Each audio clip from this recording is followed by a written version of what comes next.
Hey everybody, on Nature Walks with Dawn, and I'm feeding our goldfish and checking up on them after all the rain, and they're both still down here. I'm gonna try to zoom in so you can see them because they got so big.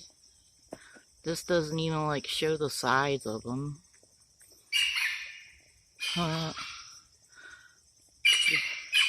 They're huge.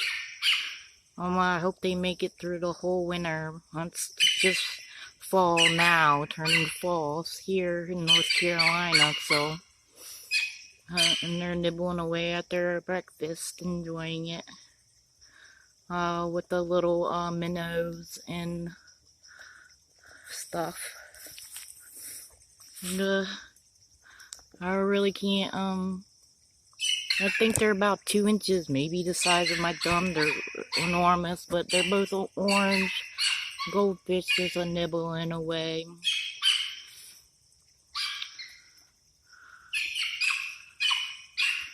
And there's 2 in here.